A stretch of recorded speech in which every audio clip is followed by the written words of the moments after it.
Et si je te disais que The Batman Partie 2 est plus paumé que le Joker en thérapie de groupe? Et pire encore, le capitaine de ce navire sombre et détrempé aurait sauté par-dessus bord. Oui, mesdames et messieurs, Matt Reeves ne serait plus aux commandes de Batman 2. Le mec qui nous a fait adorer un Bruce Wayne émo n'est même plus mentionné dans les productions officielles. Mais attends, ça peut encore empirer.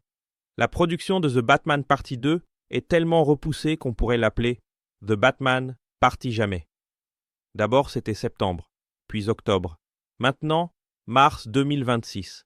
Et toujours aucun tournage lancé. Et devine qui n'apparaît plus comme réalisateur. Exactement. Matt, le dernier souffle de lucidité de DC Reeves. Warner et DC sont à ce stade où tout le monde jongle avec des assiettes. Sauf que les assiettes sont des franchises à plusieurs millions et les baguettes sont en paille humide. Chaque trimestre, un reboot, une rumeur, une fuite. Et maintenant, le réalisateur du film le plus salué de DC disparaît des listings. Matt Reeves est plus silencieux que Batman dans une réunion RH. Et comme toujours, Internet a fait ce qu'il fait de mieux, spéculer avec la puissance de 1000 forums Star Wars. Rumeurs, problèmes de santé, mariage, bague disparue, Robert Pattinson. Franchement, je sais même plus quand ça va se faire. Ash, le protagoniste rassurant. Tu veux une idée qui fait mal? Et si Warner, tout simplement, ne voulait plus de Reeves? Warner a l'historique d'un méchant de Scooby-Doo avec un budget de blockbuster. Ils l'ont déjà fait. Ben Affleck, Zack Snyder. Un petit bonne chance l'ami et disparition. Si c'est vrai, si Matt Reeves s'en va officiellement, Batman 2 devient ce projet que personne ne veut toucher. Comme une chaussette du Joker après la salle de sport. Et si on prend un autre réalisateur? Et si le nouveau Batman balance des blagues en plein combat? Mesdames et messieurs, on ne perd pas juste un réalisateur.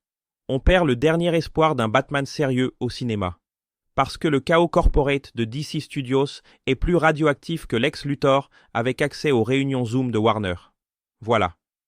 On a espéré, on s'est habillé en noir, on a écouté du Nirvana en boucle, pour voir The Batman 2 devenir une sorte de film de Schrödinger, à la fois vivant et mort, dirigé et abandonné.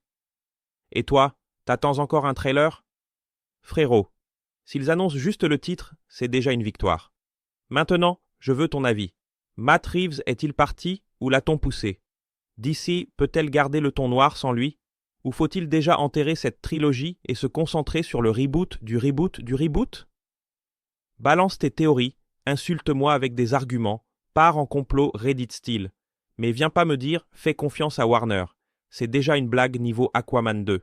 Abonne-toi, cloche activée, parce que si le Joker finit par diriger ce film, tu voudras l'apprendre ici en premier. Si Batman pleure sous la douche, imagine notre état.